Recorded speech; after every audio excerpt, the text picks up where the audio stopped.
They're going hunting. They're dressed for it. All right, ready for the restart. Green flag, penalty to Ryan Preece. He starts out back. His team was over the wall too soon, and Bubba Wallace entered the pits when they were closed. New sheriff in town. Who's that 5 car? Where'd he come from, Tony? Got a Chevrolet up there amongst these Fords. Well, because a lot of the Fords took the outside lane for the restart. That gave Larson an opportunity. That's exactly right, and why we like it.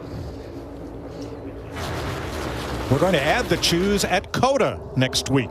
The choose rule is going to be in effect in road courses too. Choose rule implemented in the super speedways this year and the road courses played a role in the Daytona 500 finish. I really do believe that it was a decision made and played a role in it, and I think it will again here today.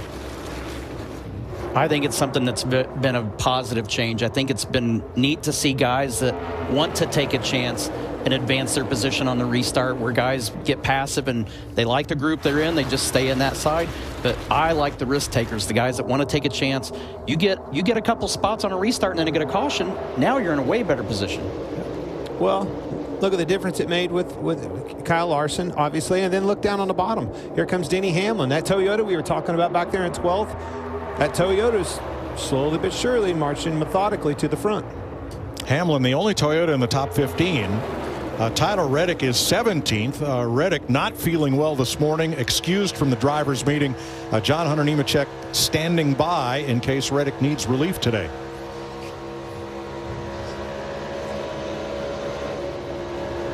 Christopher Bell plus 11. Whoa. All clear, half back. That's how it accordions on these super speedway drafting style track. You heard a big time lift out of them. Start stacking up ahead of you. That spotter that you heard in your ear, he's the one that has to show. You can't see, Tony, 4 cars in front of you, but he can. Yeah, you can't even see one car. You see the car in front of you. You don't see the car in front of that one. So it is hard. You have to have that trust and faith in those spotters.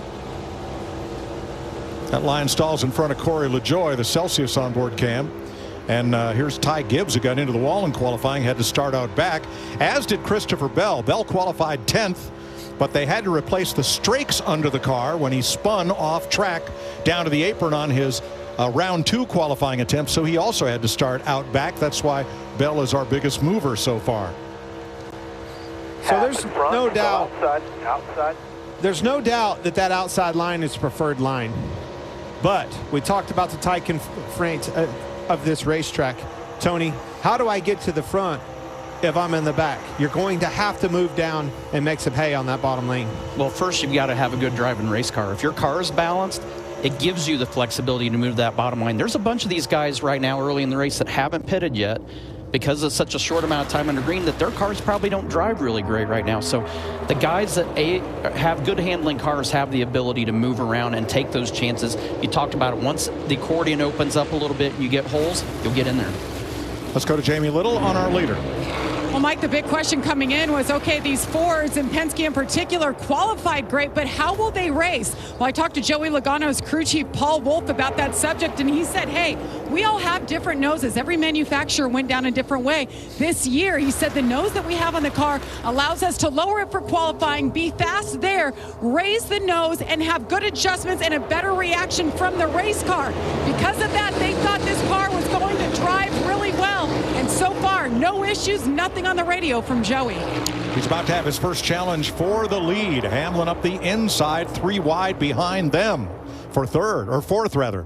This Kyle Larson is not wanting to follow the leader and follow in line. He's going to make some moves, obviously 3 wide because of one of those moves.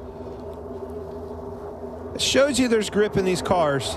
Pretty comfortable running 3 wide so far.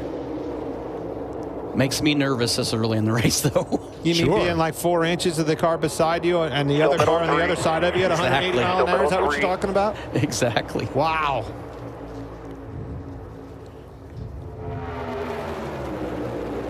They won't run 3 wide if their cars don't feel good. So that's a sign how good these guys' cars are driving early in the race. 184 miles an hour that last lap, 3 wide for third here in Atlanta. Joey Logano has led every one of 24 laps under green so far.